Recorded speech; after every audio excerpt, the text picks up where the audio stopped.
right. Great. I'm going to do a fun little intro I typed up for you. You can then say, thanks for having me, or I'm really, oh, you guys stink, whatever but you want, whatever. really. Oh, I got this. Yeah. And then Erica will say something smart and clever after. And, No and we're pressure just on gonna me. roll with it. Cool. And we're going to talk about cats as our icebreaker. That's at least what I thought of. So Great. Perfect. cool. All right, here we go. I'll try not to mess this up the first time. Are you ready to have some fun? Because our next guest on the pod is exactly that. Besides from being a professional runner and a run coach, she's a joy seeker, a penny finder. She makes weird art and some of the best looking cookies out there that you'll ever see. She loves to dress up, inspire confidence, laugh, get weird, and does it all to the beat of her own drum. Some of you might have recently seen her a couple years ago in New Hampshire running in a lobster costume. It is our pleasure to welcome the funny runner, Brittany Charboneau, to the On the Runs podcast. What's up, Brittany? Yay! Thanks for having me, guys. This is amazing, and I forgot about the lobster piece. Hell yeah. We didn't forget about the lobster because you were in our home state and we were like, holy shit, it's Brittany Charboneau. Didn't you break a world record for that? Or like you got a world record? Well, Yeah, fastest lobster ever. Well, okay, so the world record is the fastest crustacean. Fastest half marathon dressed as a crustacean, but the problem was the Guinness Book of World Records is wildly specific, and it's like you have to do all of these things to get the official record, and it was just a lot of work. So I claimed the unofficial record, but if anybody were to ask, I'd be like, I totally have the record because I did the work. Well, you have me on board, so I'm all about that. You have the So OTR stamp of approval there as the fastest crustacean. I have a hard time pronouncing words, but I think I got your last name right. Charboneau? You nailed it. Yeah. Yes. Yeah, nailed it. All right. He's been practicing. I want to tell you one thing about my co-host, Erica. She has 2 cats, and she loves cats. Anytime she sees cats or talks about cats, she gets all excited. And I want to talk about your cats. Erica's cat might make an appearance at some point, by the way. But so might mine. You have 2 cats, and they have quite the names. I do. You, I think, have one of my older cats. So originally we got a cat and we decided it would be funny to name her a sentence. So we called her There's a Pool Party on Saturday because we thought that would be funny. And the joke was on us because she only responded to There's a Pool Party on Saturday specifically. And then she ran away. And so we were outside like for days wagging treats around, shouting, "There's a pool party on Saturday! There's a pool party on Saturday!" And people were like, "Where's the pool party?" I'm really conflicted. I know. So she's on an adventure. She's on a life adventure. So she's no longer in her house. But we had her, and we were like, "Well, she needs a friend."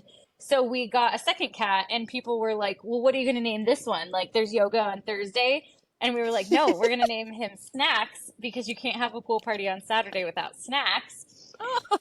So I'm going to keep going. Then, so there's pool party on Saturday, ran away. Snacks now needed a friend. I love U.S. presidential history. So we got this little gray cat, and I was like, who's the president with gray hair that loved snacks? And it's Bill Clinton. So now we have Bill Clinton and Snacks.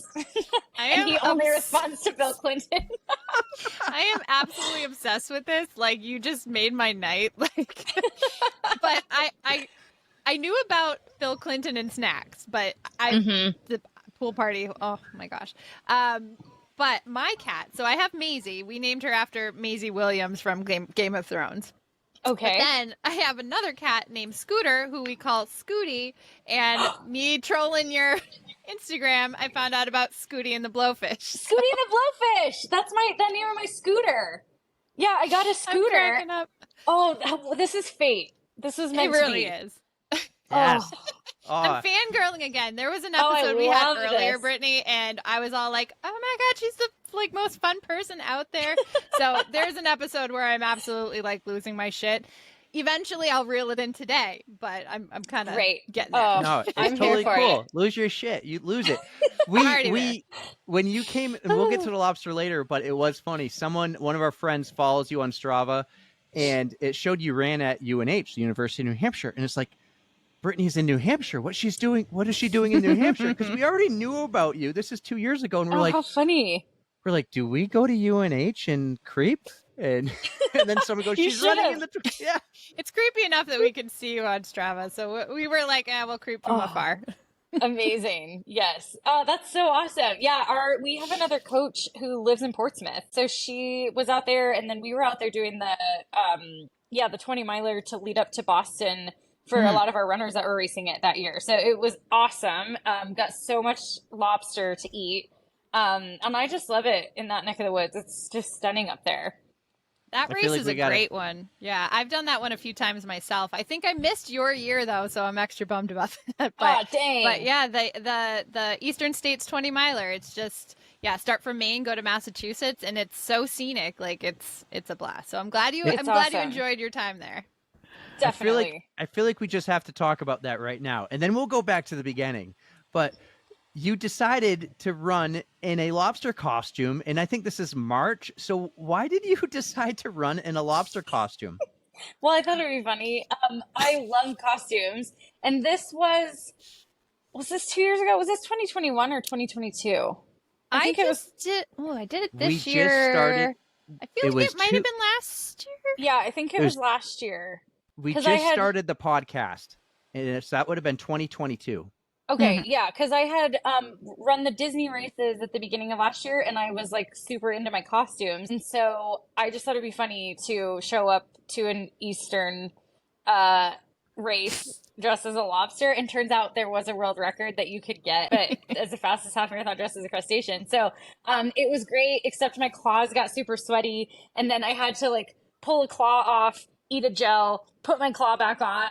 And so, but it was worth it. Every single second was worth it. All right. I might have jumped too far ahead. We can keep talking about costumes. We'll get there. But I'll let Erica take us back.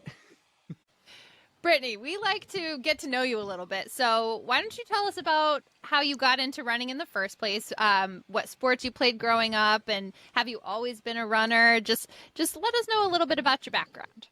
Yeah. So it's funny, we were right before we started recording, I was saying that it's really hot here, and my middle school team that I coached just started their first practice today, and that's actually where I got my start too. So that's why I coach middle school, is I have just this soft spot and love for that age, because that's where I started running track as an 8th grader, just kind of not knowing what I was doing, just jumped in because everybody else was running in a big circle, and I was like, I could do that. Like, I'm not very coordinated.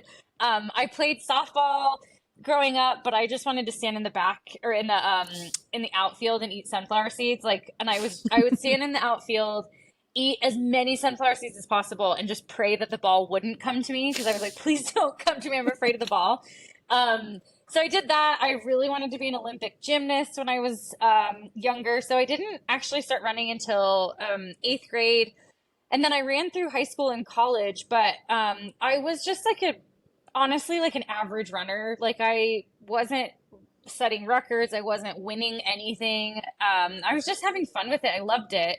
And I loved the people. I loved my teammates and that whole kind of weird vibe of runners that I felt like we were really hard workers. Like, it was really important to us to get good grades, but then also just run fast and run hard for no reason.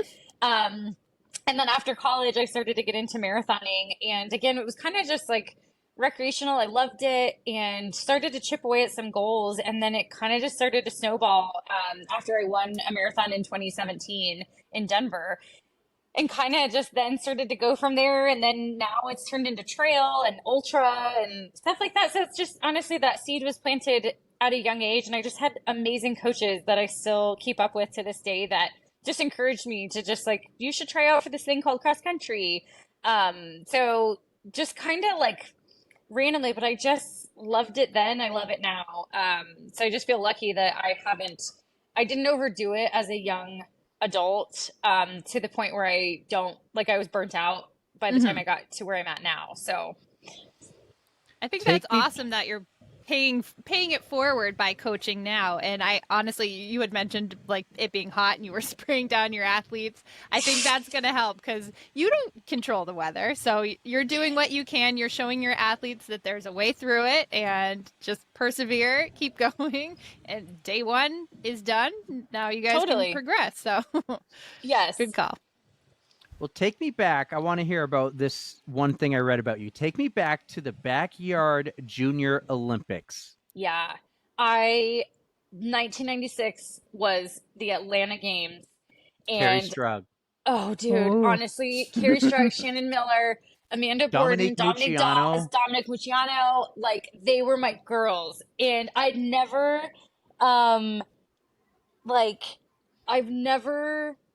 I'd never seen anything like that. And I just remember watching these gymnasts and watching all of that. And I was like, I need to do that.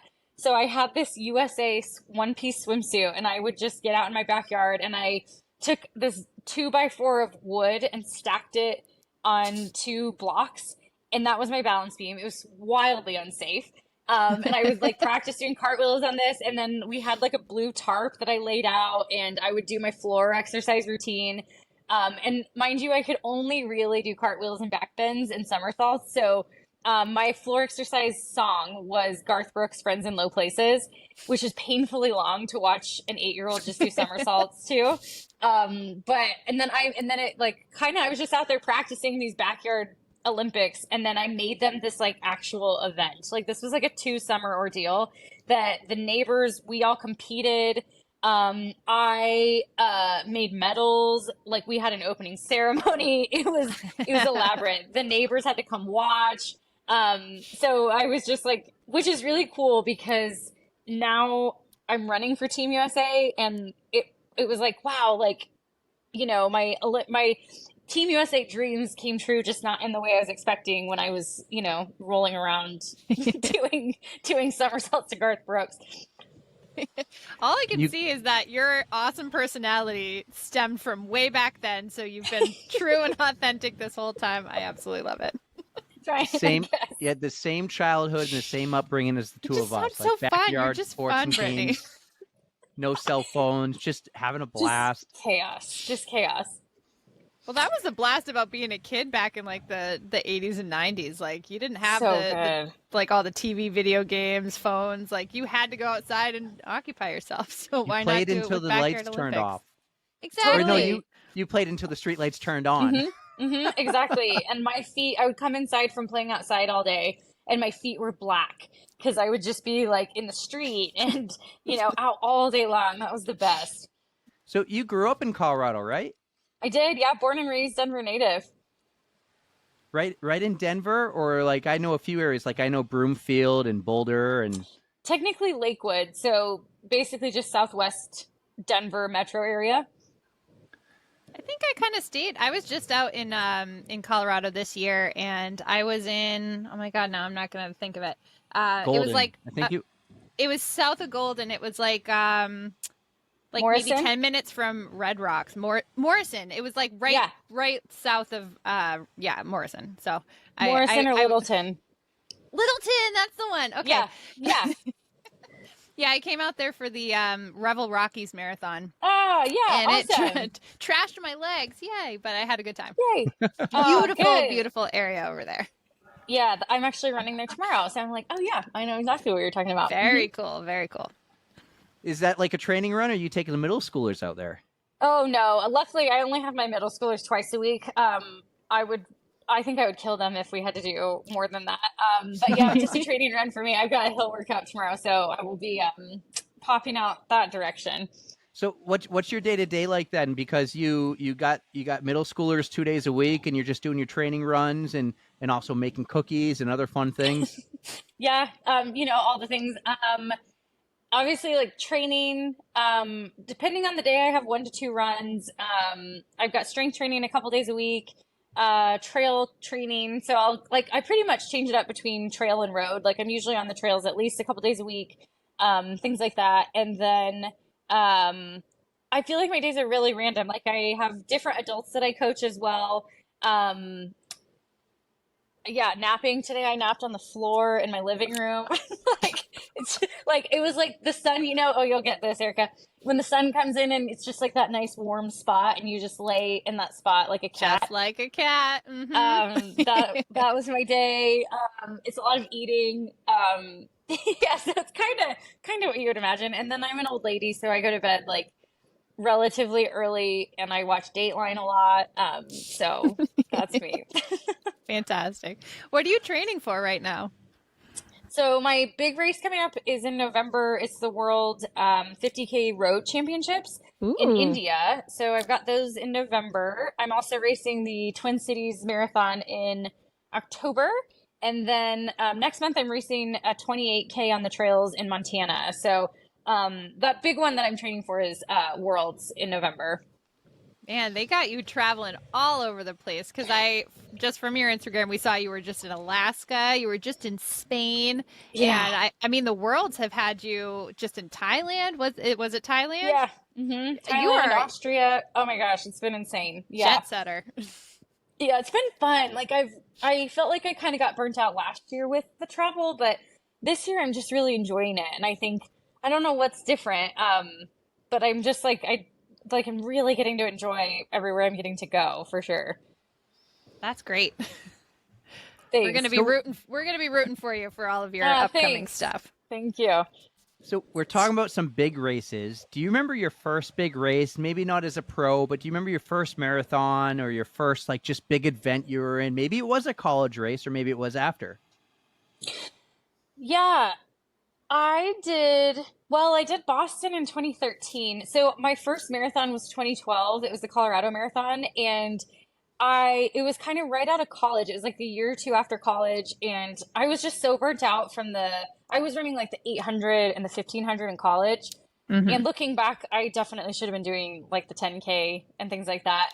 So I was like, I'm just going to do something, another challenge that's hard. And my friend and I decided to train for a marathon. So we did the Colorado Marathon and we qualified for Boston, but I didn't even know what that meant. Like, I was like, I don't know what is the Boston Marathon? I don't know what that is.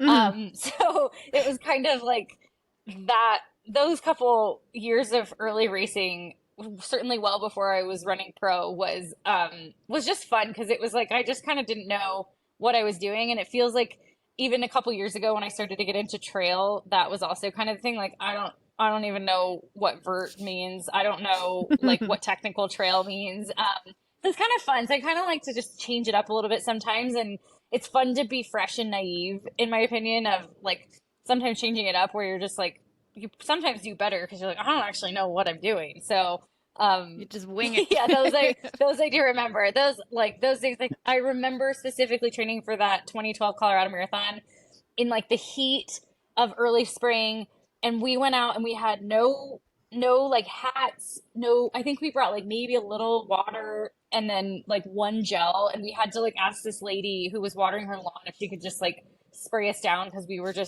we didn't know what we were doing, and we had no fuel, no hydration. So it's fun. It's fun to see like how far I've come. It's all a learning experience. Totally. I still feel like I'm still learning, and I've been running for a while. Oh, we all are. 100%. Oh, yeah. Yes, absolutely. You were actually, I think you walked on in college, right? Yeah. So I partied my first 2 years of college pretty hard. Don't blame you. Well, so I was again, like I was decent in high school, but I didn't know that you could walk on. Like, I just thought if you were going to compete as a collegiate athlete, I thought you had to get recruited. So I was like, well, that's not me. Like, I'm not running that fast. So whatever. So I like partied my first couple years, and was still running, here and there, maybe like 20 miles a week, something like that. And I was dating a golfer who was on a full ride scholarship to CU in Boulder. And I remember thinking, like, I was hanging out with all of those athletes. I was hanging out with the golfers and the soccer players and the track athletes. And I was just like, I want to do that. Like, I don't want to be on the sidelines watching you golf. I want to, like, I could run. And a friend of mine was on the track team, and she helped get me in touch with the coaches, and they taught me, like, you can walk on, you just don't get paid. So that was cool. My last 2 years getting to run for CSU and just being a walk-on athlete and kind of like fulfilling that dream. I'd always wanted to be a collegiate athlete, but I didn't think that I could ever do it because I just like was like, I'm not fast enough. Well, you proved him wrong. There you go. Well, sort of. I did anything in college, but it was a good experience. Yeah, because you think you kind of found your stride later after college. Like were you working a full-time job? Yeah, so I was when I graduated college, I got my first big kid job was selling strollers. So I was selling like high-end baby gear, and I would only wear high heels because I had a complex about being short and that nobody, like buyers, wouldn't take me seriously. So I was like selling these high-end baby strollers for like years out of college, wearing high heels, this whole thing. I was running the whole time. And then I ended up getting a job at OtterBox back in the, well, I Like worked the in New cell phone Zealand case? for this company. Yep. And then got a job doing marketing for OtterBox, which is where my husband still works. And that's where we met. And I was doing that honestly all through my 20s. I was in sales and marketing all through my 20s and still running kind of behind the scenes. And then I was just kind of chipping away at these goals behind the scenes, running on my lunch breaks and then getting up really early to run, things like that. And just I was just using like online training plans. I was using like Hal Higdon's training plans online and just kind of making it work with what I could while I had a full-time job. So I did that all through my 20s, and it wasn't until I quit my job to pursue running full-time when I was 29. So a lot later in life for a runner, I would say. That gives me hope. I'm 37. Yeah. I'm like, no, It's there's all possible. It's all possible. What was that like, quitting your job and benefits and everything to become a runner, a pro? And did you have a path already, or like, I'm just going to try this and knock on the door and see what opportunities come? Yep. I luckily I'd met my husband at OtterBox, and we decided, I was just really unhappy in my job, and I knew that I wanted to give it a crack at running professionally. But I had just won a race in Denver, my first marathon that I won, and I ran a 2:52, and I was like, great, I should quit my job. Which for anybody, just that context, 2:52, I wouldn't recommend that you just quit your job for that. But I just was like, I have to do this. And my husband was like, I'm going to support you. Like, we're going to figure this out. And I remember, so I wanted to, I was pursuing running and comedy at the same time. And I told myself I have 6 months to be an Olympian and on SNL. And if I don't do those things in 6 months, then I'll go back. So I feel like I just like busted my ass just trying to like make things start moving and start like chipping away and putting things in motion. And I had met my coach at the time also. So I had that backing also, but looking back, on paper, I should not have done that. Like that was so risky and like not really appropriate. But now looking back, I mean, it's been 6 years since I quit my job, and I'm like, that was the best thing I could have done. Like, it's been rough, and there's been rough patches, and it's been hard, and it hasn't been smooth, but man, I'm stoked that I took that leap and where I'm at today. And you were going to like a legit comedy school. Yeah, so you were really pursuing your two loves. Mm-hmm. Yeah, I was living in Chicago before we got married, like a year before, and I was studying at Second City in Chicago, and graduated from their writing program and was doing improv at different theaters. And then when I came back to Denver, I was performing and teaching improv. And then I also, like a year after that, I had my own show. I had like my one-woman comedy show that was about my running. So yeah, I was really trying to like hit the ground with both passions. And it's been, I like do miss, I was telling a friend this weekend, I really miss performing. And I think like I need to get that back in my life. Cause that's something that I just like really loved and really do miss. It is hard trying to juggle, trips to Spain with rehearsals and late night comedy schedule. So hopefully maybe next year I can kind of start peppering that in again. How cool. I applaud you for taking the leap, because it takes a lot of guts to do that, and it has worked out, at least the running part. I'm very happy to see that. Thank you. I'm grateful to my husband. Like, it wouldn't have happened without him, and without him being like, yeah, we can totally make this work. So yeah. He has a nickname too, right? the husband, because his name is Justin and he's my husband, so he's lovingly known as the husband. I have to say, every time I hear that, I think of like there was a random clip and it had something to do with like GIFs versus GIFs, and there's a guy who's like, "You don't just call it the Guardians of the Galaxy," and like, and whenever I see like the Javelina 100, I always say it like the Javelina Jundred. I'm Me like, too. Oh. It's Yes, just how my brain works. we can call him Huston the husband, and we'll mess with everybody's brains. Yeah. I'm totally on board though. That's fantastic. That was Where are we at? We've been like all over this place. Let's stay all over the place. I'm gonna move myself so I can plug my phone in because go for it. I'm all here. I'll give you a sec. I'm gonna go with the. Should we jump into the funny runner business? Oh yeah. Well, I promised we would have fun. Oh hell yeah! Okay, I'm so excited about this. I think this is gonna flip. Ah shit. Okay, here we go. Oh my god, sorry guys. I feel like such a rookie with this technology. I told you as an old we're rookies lady. too. We're still rookie. You know, in a way, like we've done this for a year and a half. But you said something earlier that clicked with me. God, I would have to go back, but it had something to be like, oh, you felt like. Did you say you feel like? Not that you didn't belong, but you're just kind of figuring it out. I'm like, we're the same. We're just kind of figuring it out. Yeah, a lot of times we just wing it. Yeah, and that's like, well, that's improv, right? Like that's, I mean, that's the fun of it. Also, is totally. I can't say I'm good at improv stuff. I'm like, if I don't have these notes, I'm like, oh my god. Sometimes my brain just like shuts off, and I get like the frozen. Like we just did an interview before this, and like my internet just died, and I was frozen on screen. But at least I had a smile on my face. He said, "This was her. Perfect. This was her face the whole time." So at least it wasn't like a weird something face, but yeah, that happened. Mm-hmm. All right. Funny runner part, Erica. We got to get into this funny runner business. I'm so excited. So you had mentioned before that you are really into running with costumes, and I'm just so interested in finding out how the funny runner started. So go ahead and tell us about that. Yep. So, like I mentioned, sales and marketing background. So when I quit, I remember thinking, and like right before I quit my job, I was like, well, if anybody asks me what my job is, I need to give them my elevator pitch. And if I am like, well, I'm kind of this person who runs, and then I'm also kind of pursuing comedy, but it's not stand-up comedy. It's like sketch comedy and improv comedy.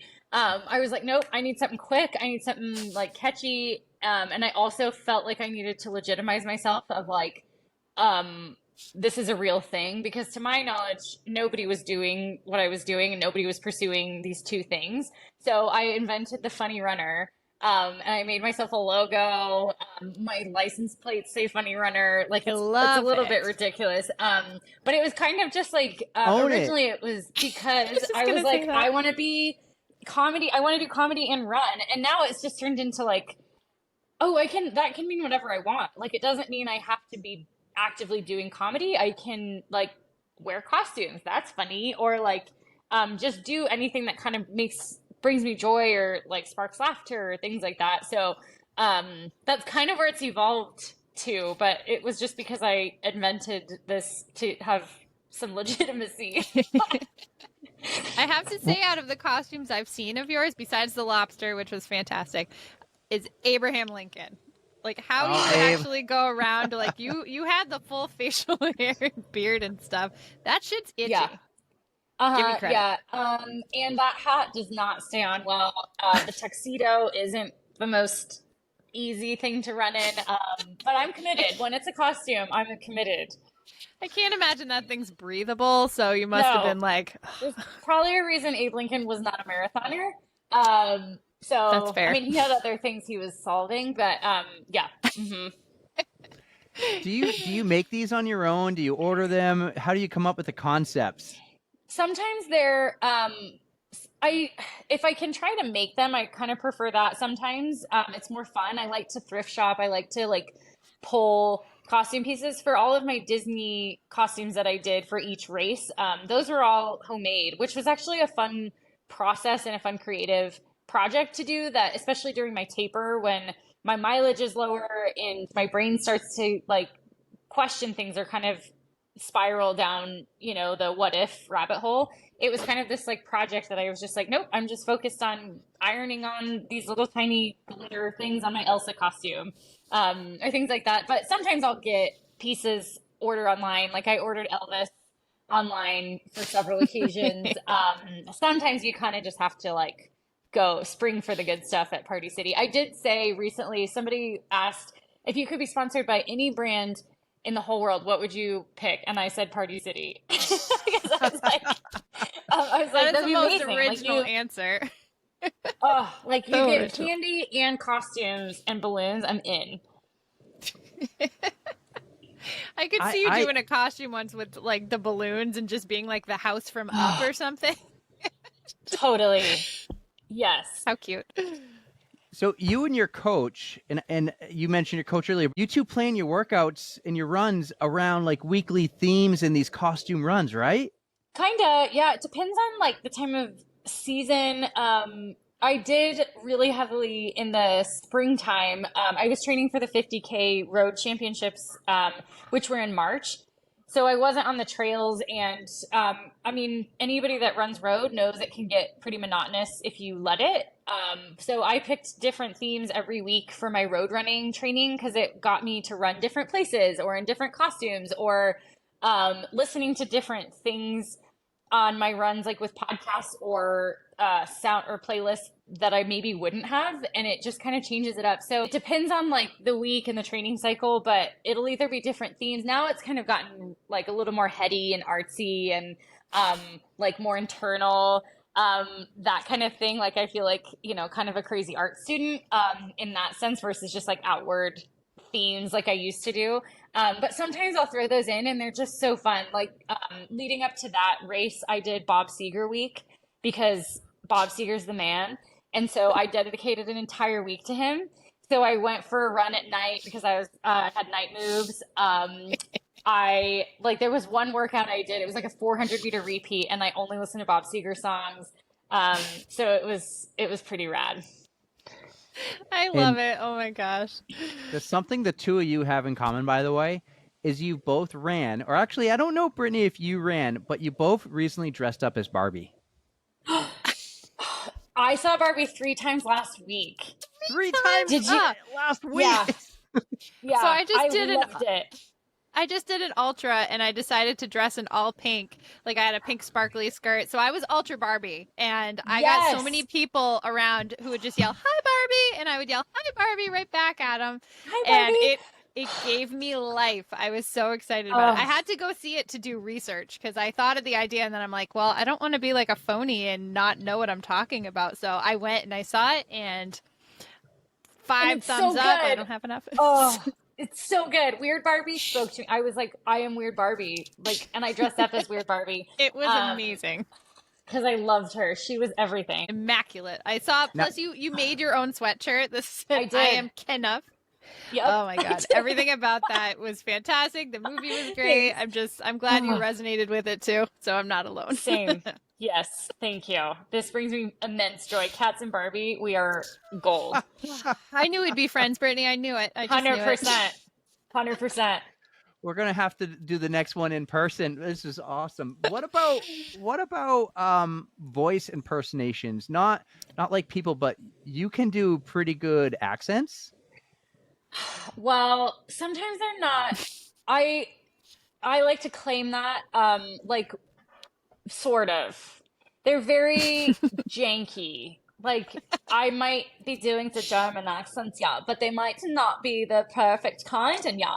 Or I might switch to Anna Delvey, and she's like, "Are you pregnant? Or are you so very, very fat?"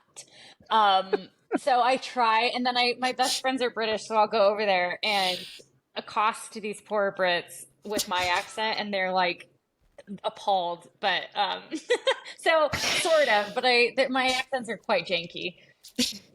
That's amazing. I saw that reel. I probably watched that one 3 times in 3 minutes. I thought it was awesome. Oh, I love what you're putting out there. It's awesome. It's funny. It's fitting for you and your personality. I love it. Hold on. Since we're talking about weird videos and stuff, can you tell me the thought and reasoning behind your flamingo party. Yeah, the phallic flamingo party. I feel like you knew that was coming. Oh, I yeah, did. she's like, oh, shit, it's coming. I knew it. The phallic part of me's flamingo like, party. part of me's like, oh shit, and then part of me's like, oh hell yeah, hell yeah. Because it was, so we were in Spain. Anybody that's listening to this, I really encourage you to go onto my Instagram. You'll see the flamingo video, and it's 1 minute and 43 seconds. Just watch it. So we did a costume day. We hosted with this company called Blue Sky Trucking. We hosted 3 weeks in Spain, and did a costume day each week that we had. And I had found this ridiculous flamingo costume. Flamingos have really been speaking to me lately, so I found this flamingo costume in Spain, and the neck comes from the waist. So naturally, and then the head comes over your own head, like it's really phallic. And so it was it was probably like a 4-hour hike that day. So, and it was hot and things just got weird, and it turned into a phallic flamingo party. I'm not sure quite what happened, but that video brought me a lot of joy. And I was like, this is me in a flamingo form. Everybody seemed on board with it, though. I was very glad to see it. They were. It was amazing. I was so grateful that people played along. But to anybody who watches it, like, I'm sorry and you're welcome all at the same time. I have to say I watched it a couple of times because the first time I was like, what is happening? And then I was kind of like, this is fun. If you want even weirder, I don't know if you happen to have seen my presidential first lady's rap. That's also I'm not a great sure. one. I will have to dig. That's on my YouTube page. You can YouTube it. It's also ridiculous. My husband was away for a weekend, and that was what happened. I was in 48 different costumes in my own room, my own like costume room. Did this presidential first lady's rap. Like, it was, I don't know. So I have not seen it yet, but the effort I imagine that went behind that is immense. 48 different costumes. So I'll give you a round of applause for that. Brittany, Thanks. oh my God. So all those awesome costumes that you made, you talked about making an Elsa costume. Those all went towards your 2022 Dopey challenge. So tell everybody about that. We know the outcome. I fangirled about it. I mean, if our fans listened, they know what happened, but I want to hear it from you. I think it's episode 7, by the way. 6, oh, actually. Really? I think we talked about it with Denise. So I think it was a long time ago. Yeah. Very early for us. We were so fresh, Brittany. We had one microphone sitting around a table, and we didn't even edit. We were that early. My stuff's not edited. I fully support it. Yes. So last year I ran the 2022 Dopey Challenge at Disney World in Florida, which is so they have a 5K, 10K, a half marathon, and a full marathon. And if you run all 4, it's called the Dopey Challenge because it's pretty dopey to run 48.6 miles in 4 days. And I had just come off of an injury and a DNF at the Boston Marathon that fall because it was COVID time. So I had started the Boston Marathon and had to DNF. And I was just like, I just don't want my season to end like that. I was putting a lot of pressure on myself because I was racing elite at the Boston Marathon. And I was like, I don't want this to be the end of this story and the end of this training cycle. So I got with my coach and I was like, asked, kind of just her thoughts on what do you think about running Dopey? Because I'd run at Disney before and loved it. Those were my people. And it was just like joyful. And the Dopey Challenge was going to be something like a new challenge.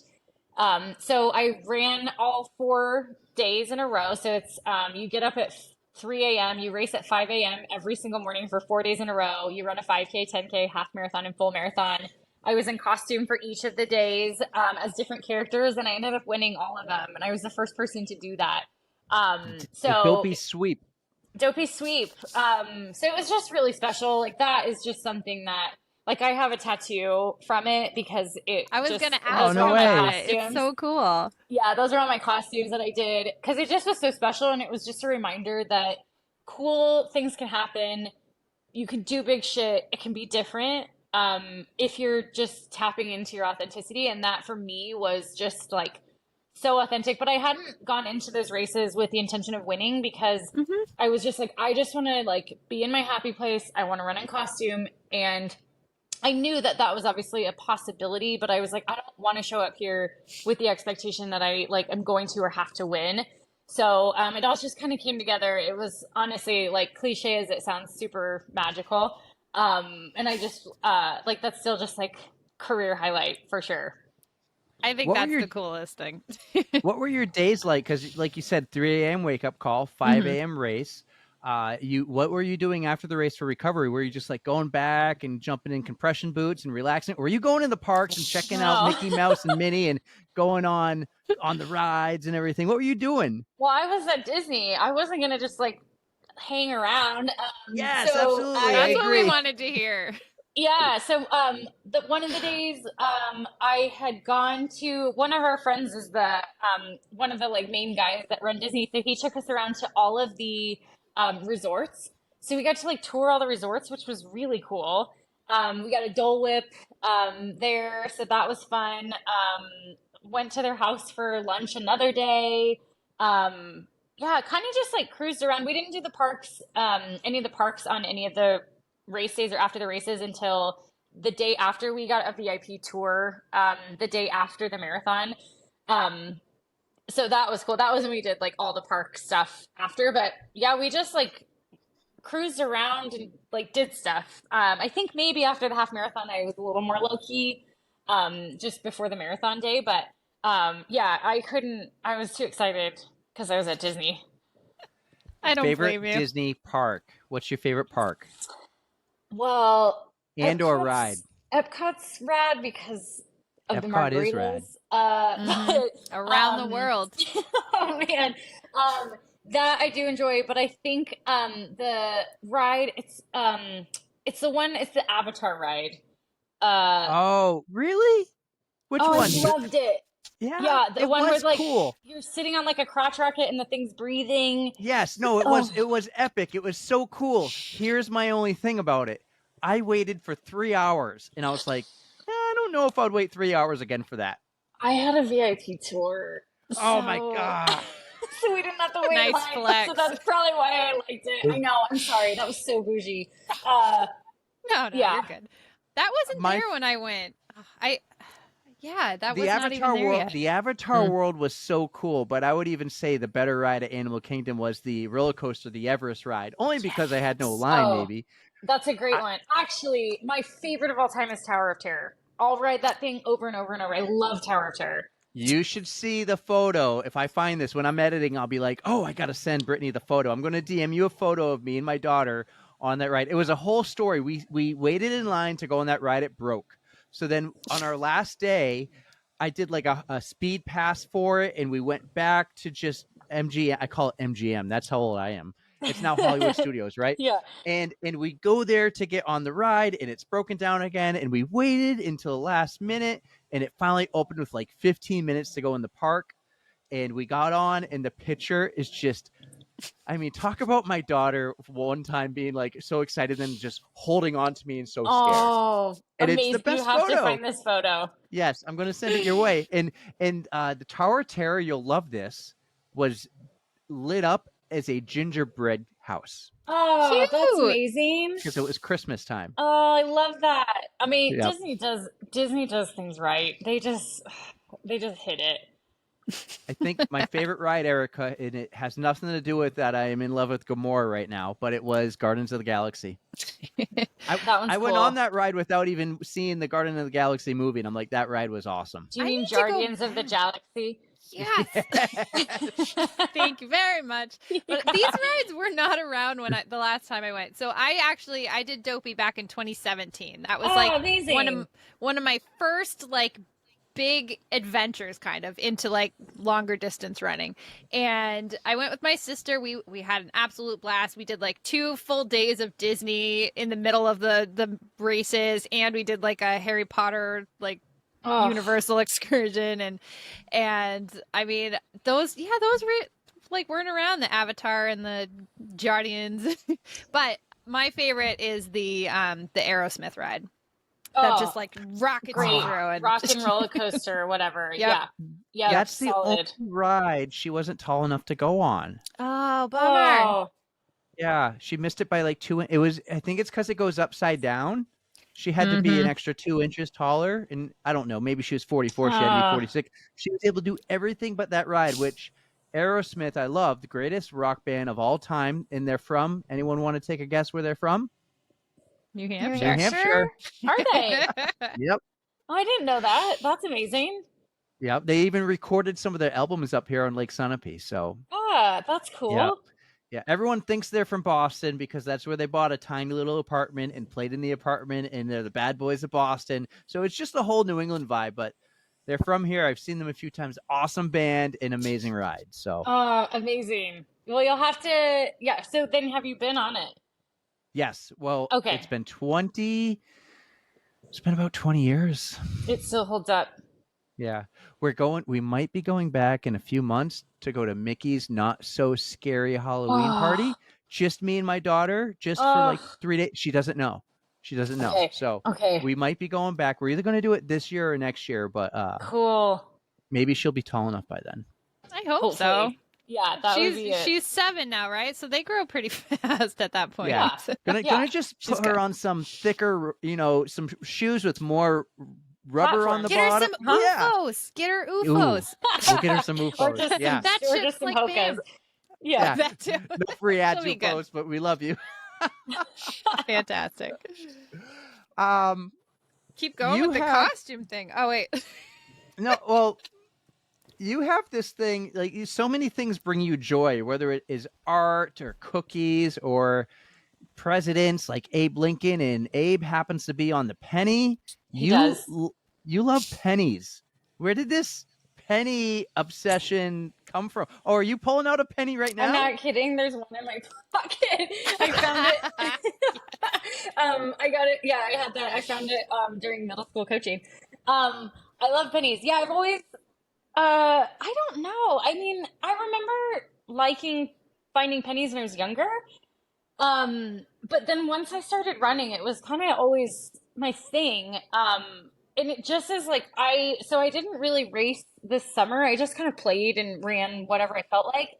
And there was probably a good 2 to 3 weeks where every morning I would just get up and go find a different neighborhood, and I would street sweep, which is what I call it. So I just like run up one side of the street and then I come over and run the other side of the street.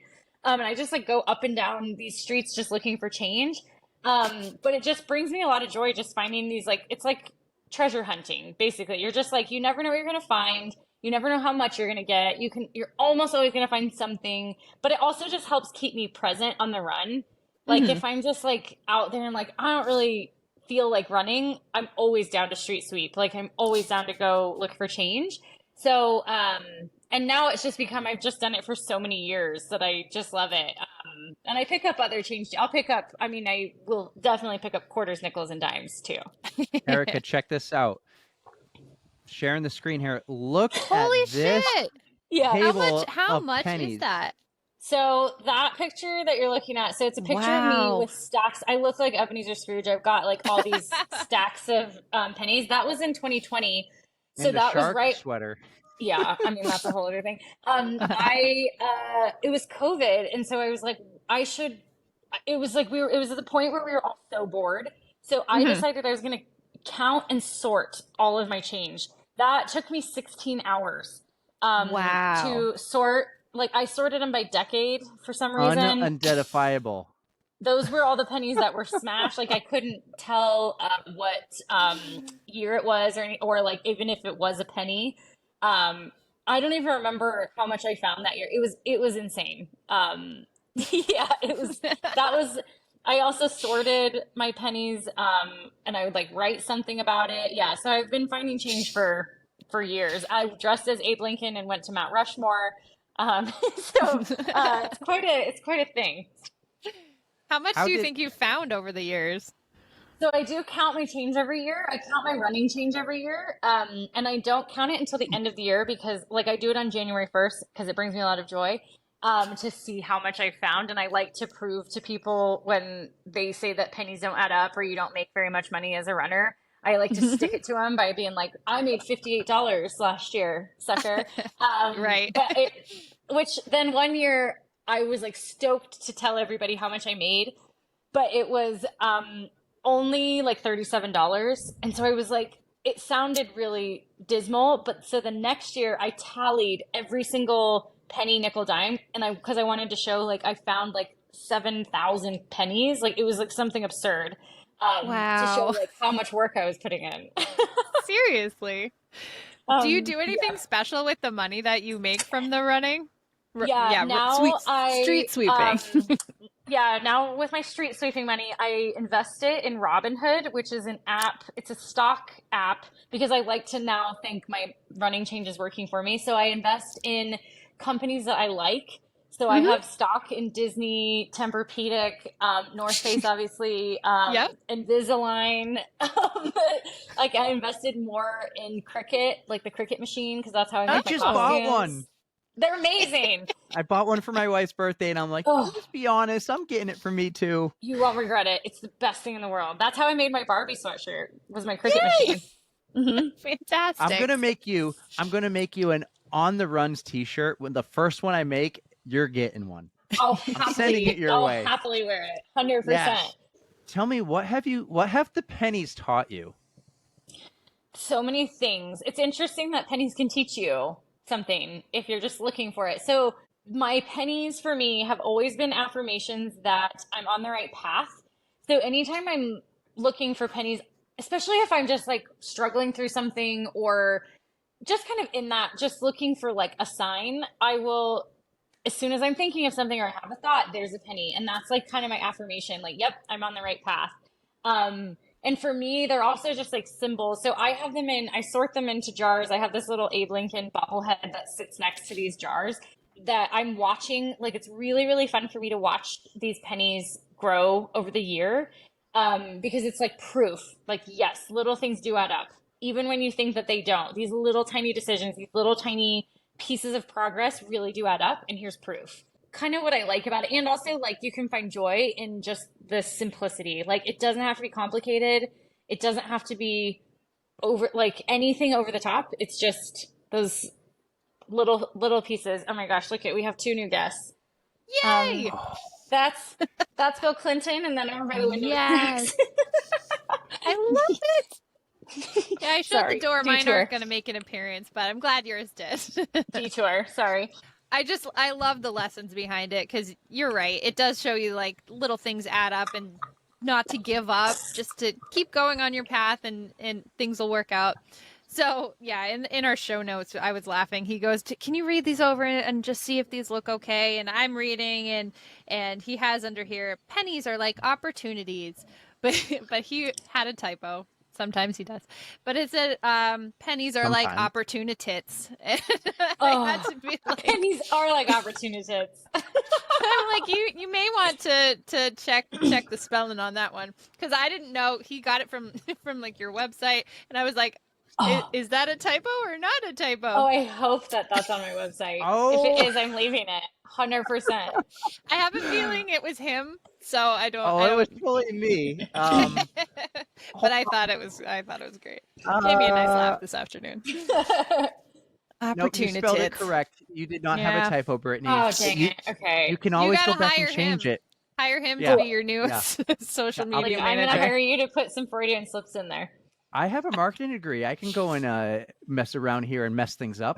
I've never used it. This is the first time I'm using my marketing degree, doing a podcast. Perfect. It's working out. Yeah. That's so good. All right. I'm taking it back a little serious, but kind of funny. An injury was like a blessing, right? How did an injury turn into a blessing for you? There's been a few times that injuries have been a blessing. It's funny that you're bringing that up now because I feel like I'll get to it. So I've had I obviously am, and I'm sure runners can relate to this. When I get latched onto something, I go full throttle, sometimes too much. And I don't listen to the whispers until I hit a brick wall. And my first actual big injury was in 2014 when I was selling strollers. I was wearing high heels so much, like I said. that I was running a lot. I was only wearing high heels and I was just like not taking care of myself. I really wasn't eating very well. And I had a stress fracture in my pelvis because of all of that. Oh my God. So that was, and I was living in New Zealand at the time. And that was like my first really big injury that for me was like, you got to take care of running. Like you got to take care of your body if you're going to really keep running in your life. And so I started working on strength training back then because it was just, and like, I was like, I can't lose running again. Like I love it too much. I don't want to do this. So that was in 2014, 2018 or 2019, something like that. Doesn't matter. I had a back injury, like an SI joint injury, and I had gone to the London Marathon to compete. And my coach and I decided the night before that I had to pull out because I just like I could hardly walk, so I couldn't run the London Marathon.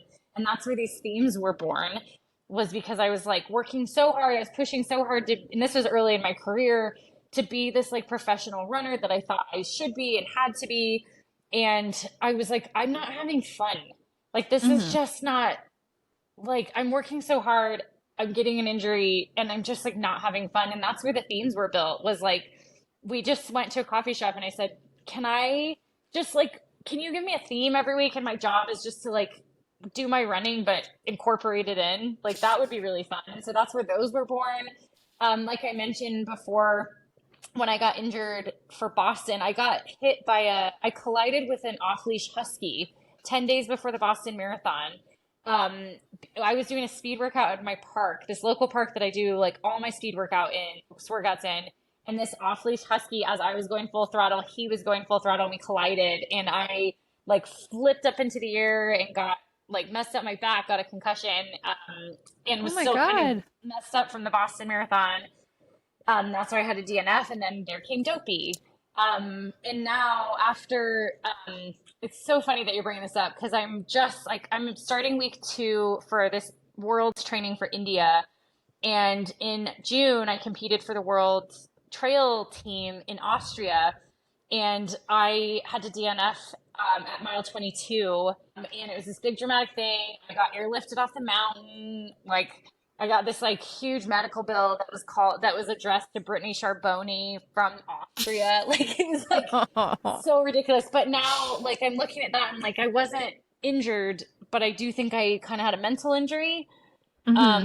In the sense of like, I pushed so hard. I kind of know my limits physically, but then I think mentally I was pushing really hard. And that's kind of what I'm trying to protect this season, is my mental side of things. And I think like that that's just as important. And I think like I'm kind of pulling back on putting that pressure. So I don't know what's going to creatively come from that, but I know that this season coming off of Austria will have some sort of difference or change or something, because I've proven that before, and that's like kind of almost what I need, unfortunately, is like some of these like brick walls to get me back on my like, nope, like keep looking for your pennies, keep doing your thing. So that's kind of where I'm at right now. So we'll see what I mean maybe the flamingo is already kind of like the absurdity, like I'm letting myself get weird. Stay weird. Thanks.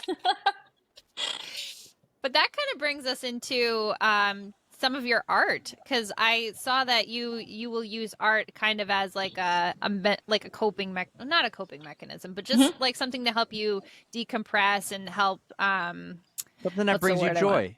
Yeah, totally. Yeah. It does all those things, and I've really leaned into that. Maybe over the last year, especially. So I do digital collage. I call it Frankenstein art, because basically I just piece together images that I find like from the internet, and I piece them together, I Photoshop them together to make weird things. But it brings me joy. Sometimes I do art to capture, like to recap my week. Sometimes I do other, like I'll pick like, I wonder what Dolly Parton would look like if she was running, or I wonder what I would look like if I was Bob Seger. Just all kinds of different things that either express how I'm feeling or just are like funny and weird and just bring me joy. just kind of anything like that. Oh man, these are some old images. I've gotten really good at my art. Who's this guy here? I'm sharing the screen. This is a new thing I'm learning on podcasting. Who's this guy here in the mountains looking over you? Is that John Denver? That's John Denver. Oh, that was a random guess, but I don't want to get up real close to my phone because then that's all you'll see is my face like zoomed in. So that was a good guess. So those are the maroon bells in Colorado, and I set the fastest known time on this like famous loop there. And John Denver was like, he loved Aspen, he loved Colorado, but he was not actually from Denver or Colorado. But he loved it so much he called himself that. So I liked to think that he was peeking over the mountains looking at me. That's amazing. Yeah. Is that where he got his inspiration for? He does Rocky Mountain High, right? He does. And he does Country Roads. Yeah, I mean, he's got some bangers. Yeah. The Rock definitely. and Oprah. I like that. Yeah. The Rock and Oprah. This one though might be my favorite. Too Fast to Be Food. So that's a mountain lion who is a state trooper. And when I first started running trails, I was afraid to run in the mountains because I was afraid of mountain lions and I was afraid of nature.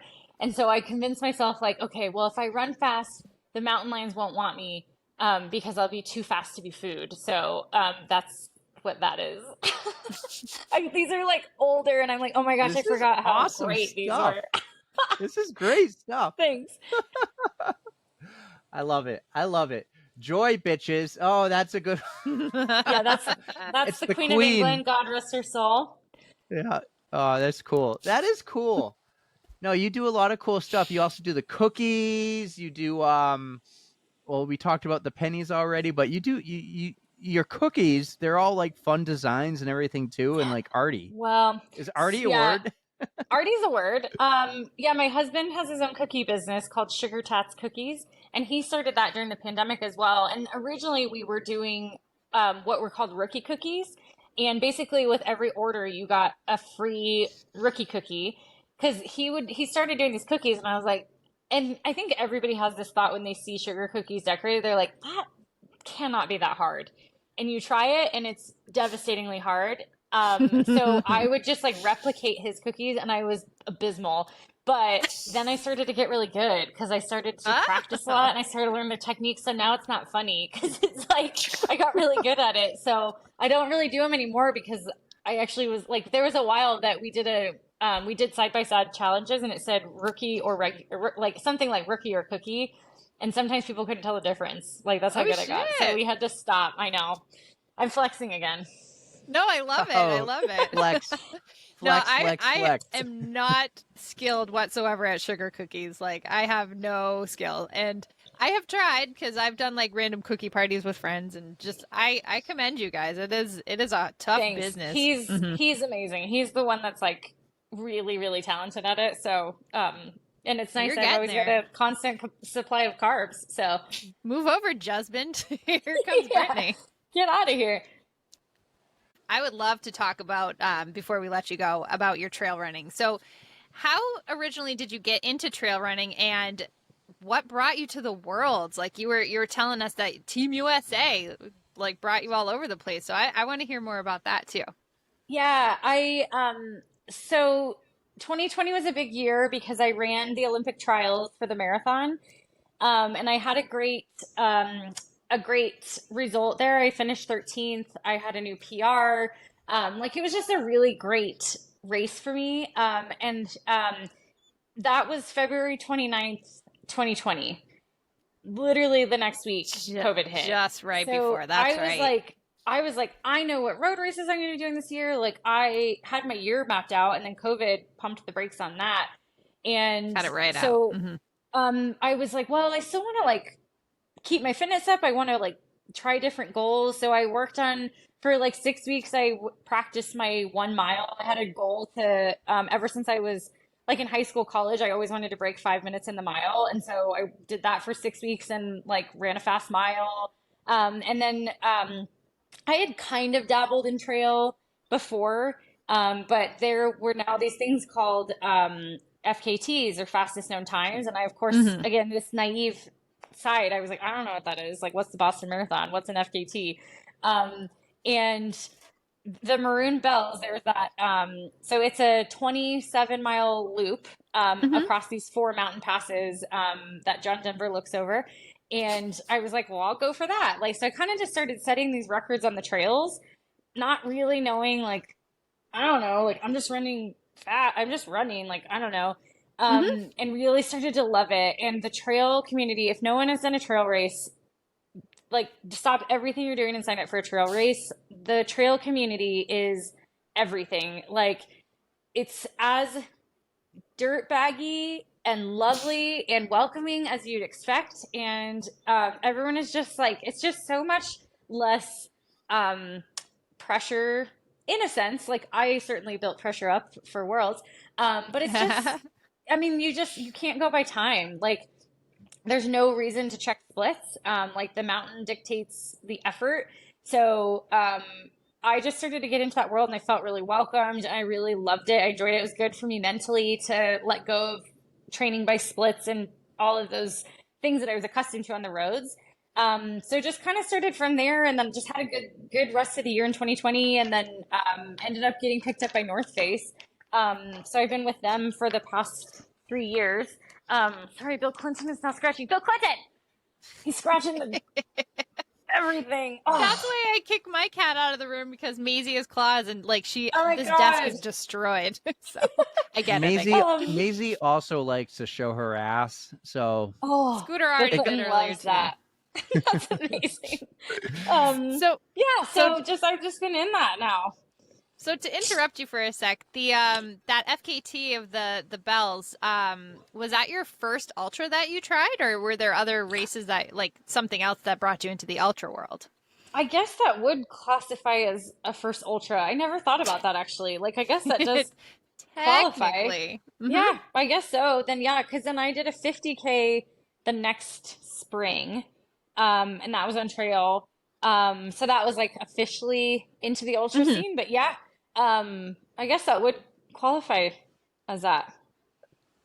That's exciting. But you like the ultra distance now because I see you do a lot of like, well, you just had like an excellent 50 miler like not too long ago. And by the way, I saw your feet and my feet look just like that. I'm missing toenails and they're gross. And it makes me feel better that I'm not alone. I do like, so last year I did my first 50 miler, and then I qualified for the 50-mile team for the World Championships in Thailand last fall. I wouldn't say that 50 milers are my jam. Like I definitely am probably steering clear of those for a while. But I'm back on like 50Ks, marathons, especially on trail. I really, really love that distance, but I think I didn't love the training for 50s, so I think I'm going to just stay a little bit lower in distance for now. It's a lot to do that kind of shit. Yeah. You're not looking for that picture, are you, Eric? I was. You caught me. If you scroll through my Instagram, you'll find toenails that have pig ears on them because it says this little piggy went to Thailand or something. It's like, it's bad. Viewer beware. Oh, well, I won't waste the time, but I believe you. I believe I don't know if this is a good or bad thing. I learned how I can share screen and do all that. And all right. Well, since we're talking about that, we have these 2 final big questions. They're a big deal, huge questions. Okay. And maybe Erica will go on after about something else. Who knows? My question, and I'm going to share the screen, is I go creeping through your Instagram and I try to find a photo and I want to hear the story behind the photo. I didn't creep too far in yours. And I'll be honest, this one, it actually tricked me because when I showed it to Erica, she goes, "Oh, I think she's in one of those sideway rooms." But here is the photo I have. I ruined it. I really thought you were like jumping up funny and landing on that bed. And the caption is talking about rest days, but I wanted to hear about this photo. And yeah, Erica kind of ruined it because I realized it's one of those sideway rooms. But tell me about maybe a little bit of the caption and the day and where you are and what you're doing. Yep. So in this picture, I am, it looks like I'm 5 feet above a bed, like jumping onto the bed, like full belly flop onto the bed. And it was actually the Denver Selfie Museum. And the whole point of this whole like museum is to go take a bunch of pictures for social media. So the picture itself, the bed was actually standing upright against the wall, and I was just jumping on the ground. And then we just turned the photo. So we just edited the photo sideways. But that's like their. So there's like slippers on the ground. The slippers were actually stuck up against the wall to make it look like that. If I was thinking with my head straight, I would have noticed the outlet on the wall right there. Oh yeah. Oh, I didn't even notice that. And this was the husband and I had. This was like a day date for us during one of my rest days. We went to the Denver Selfie Museum and just like dicked around there. So it was fun. Yeah, you're talking about how important rest days are and how you try to be creative with your rest days. I love that. That would do it. That'll do it. I didn't find anything, too creepy. I didn't creep too far, but your Instagram is filled with... I creeped way too far. I outdid you. That brings me joy. I think part of maybe what we should add to our identity, Erica, is we're fun and everything, but we fanboy and fangirl a little bit too about, with our guests because we love you guys so much. You guys are awesome. Guys and girls. I love this. All right. So before I get to my big question, I think we glazed over this, Eric.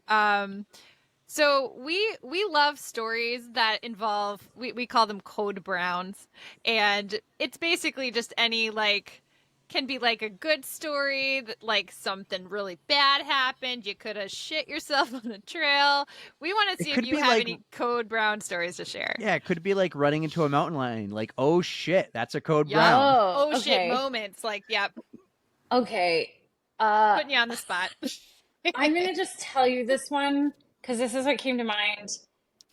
And I feel like y'all are my audience for this one.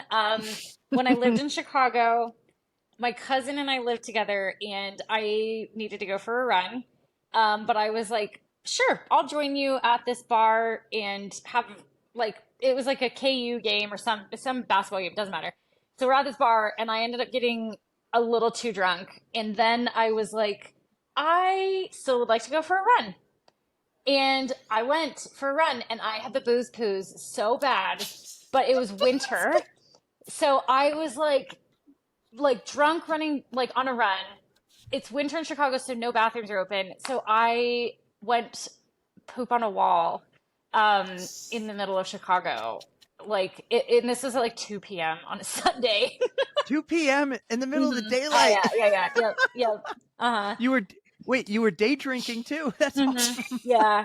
This was pre-pro career. I mean, this wouldn't be probably out of my realm, I would say. But this was not my highlight but that was a true story. I can't wait to share this episode with my cousin. Oh man, that's great. Love you so much, Brittany. Oh my god. Yeah. That was worth it. That was worth an ask. Thank you for sharing. We appreciate it. That was that was I wasn't expecting a true code brown. Yeah. Well, that was what I thought. So I was like, maybe that's what they want. Yes. So, yeah. Honestly, yes. We dig for that, but if people don't have those kind of stories, we're like, okay, that's fine. You came to the right place. You delivered. Yes. You delivered. So, all right, now I'll get to my other question. So, Brittany, we have a Spotify playlist, and we like to invite our guests to add a song. So, I don't know if you listen to music while you run, but I have a feeling you're going to add a Bob Seger song. And if not, I'm adding it for you. Just whatever you like, honestly. You have to put. It's Bob Seger. It's called Her Strut. It is a banger. It's like a wonderfully high song. Surprisingly, it's one of those you're watching a movie and this badass just walks through the bar and it's all about her strut. And I specifically remember that was the song that got me going for these 400s in the winter. So add that one. It's a banger. You got it. I love it. And how do I follow this Spotify playlist? Oh, Ooh, we have a link tree, a link in our Instagram bio, and it's right in there. So it's yeah, you can find it. We're actually working on a revamp too, because there's so many fucking songs on it that we're gonna go and pick like I think 10 or 12 of our favorites, and then have all the guest ones. So it will get a revamp later, but right now it's like literally 24 hours long. Yeah. It's a big Okay, list. this is good news because maybe we could do a collab. Ooh. Let me know if yeah. you're up for this challenge. So this training cycle, so tempos are my least favorite runs. And so we're trying to find ways to disguise them. Would you guys be willing to make me a playlist that I could do my workout to for Thursday? So I need 5 warm-up songs, 6 bangers, 5 cool down songs, please. And I will use that for my workout on Thursday. Cool down. Do you like Top Gun? Do I like Top Gun? Yes. I mean, challenge accepted. I did themed race, and you have to go down more rabbit holes because I did a whole race themed around Top Gun. Like I went down a rabbit hole and learned how to do a military bun. I wore aviators and everything. This was last summer. That's amazing. Yeah. Well, there's going to be a song or two from Top Gun, and it's not going to be what you think. It's not going to be Danger Zone. Great. I'm here for Miami all of it. Time Machine. All right. Don't tell me more. I got to have a surprise. I got you. So we got 5 warm-ups, 6 bangers, and 5 cool-down songs. All right. This is an excellent challenge. I'm so excited. And I just need it before Thursday if possible because that's when I'm doing my workout. We are not going to work tomorrow. We're just going to be talking. What are we going to add? So, Erica, you wrote that down, right? Yep, I have it. We will have it in your DMs. We'll send you a link to it. Oh, I'm so excited. It's a fun project for me. On the outro for this interview, we'll tell you guys what our songs are. So, this has been fun. I want to give you a few moments to do any shout outs. Do you want to pump the tires for any of your sponsors or brands or ways for people to find you and your husband's cooking company, your coaching and cheerleading? I love that you can hire Brittany to be your coach and cheerleader. Yes. If you would like to keep up with my shenanigans, best way is my Instagram at funnyrunner26.2. I also just launched, you'll see in my link tree, I just launched a Substack newsletter that is called Own Your Weird, and that includes kind of just deeper dives into my brain a little bit. I share some of my latest art and things like that, so you can subscribe to free for that. There's no rhyme or reason to when I put those newsletters out, so just saddle in for randomness. You can follow our coaching at Mercuria Running. And then the husband is at Sugar Tots Cookies. I think either Sugar Tots Cookies or Sugar Tots Cookie Co. or something like that on Instagram. You'll see him. And then, I'm sponsored by North Face. I always have to plug that because I love getting to run for them. So that's me. But I appreciate like anybody that's up for the journey and keeping it weird and keeping it fun. I mean, that's what we have to do. I am all over that, Brittany. I have 2 more things. One is about your husband's cookie company. Do cookies travel well? Sometimes. So if you want to order cookies, like you get what I'm getting at? If someone in New Hampshire wants to order some cookies, do they travel well? Do they travel or ship well? Yeah, depending on if you know somebody that could package them well. I got you. Ooh, all right. Second, I just want to say thank you because you did something amazing that no one else has done for us. I will reach out on Instagram through DMs, or I'll go to websites, and Eric will be like, "We need to get Brittany one day," and I'm like, "Yes, one day. Let us get like 70 episodes in and see how we do." I went to your website. And I'm looking through your website. This is a few months ago, right? And I went to contact and I wrote you a little message through your website. And I kind of forgot about it because days or weeks or time had passed. And then one day in my DMs, you DM'd me and you said, I get Brittany Charboneau, funny runner, sent you a message. I'm like, huh? And you go, did you get my email? And I'm like, no, I didn't. And then I found it in my spam folder. And so you responded to my email. I never saw it. And then you thought a week or 2 later, I want to reach out to those guys because they said it would be a lot of fun. And so thank you for like thinking about us 2 weeks after your email, being like, where's this On the Runs guy? I loved it. Well, I think you said something like, it was just like such a really nice, like actual felt like thoughtful email that and DM. And like I could get the personality coming through, and I was like, oh, these feel like my people. So I appreciate it, because I was like, I've done that to different artists or runners or things like that I'm like, I don't know if they're gonna get this. And then there's a podcast I listen to, Stuff You Should Know, and they wrote me back. Like one time I'd just written an email and they wrote me back, and I was like, oh, that was like really cool. So I try to respond back. But if you have not gotten a DM response from me, send me an email or send me another DM or something, because I'm also flaky. So I'm sure you're busy too. I'm a little busy. Yeah, but no, traveling the I world. appreciated being on. Like, I appreciate all the like questions and research and just fun. Like you delivered. You said it would be fun, and that's why I said I'd come on, and you delivered. Yeah. I try to tell people it's that vibe of like hanging around a campfire or at a bar or the beach with a couple drinks, getting to know each other. And yeah, we might fangirl a little bit, but I think it's deserved because you guys are awesome. Oh, thanks. Well, I appreciate everything. I'm real stoked for my playlist for my workout. I can't wait to shout y'all out. But yeah, I just appreciate what you guys are doing. It's really fun. Brittany, this means so much to us that you spent so much time. This has almost been an hour and a half. So thank you very, very, very much from the bottom of our hearts for spending so much time with us. And like, you were just so cool. I mean, people meet your heroes. Like, this is so cool for us. So just keep being weird. Like, keep doing what you're doing, and you have fans for life. We're Thank you. Thank you guys so much. Brittany Charboneau on the On the Runs podcast. So that was fun.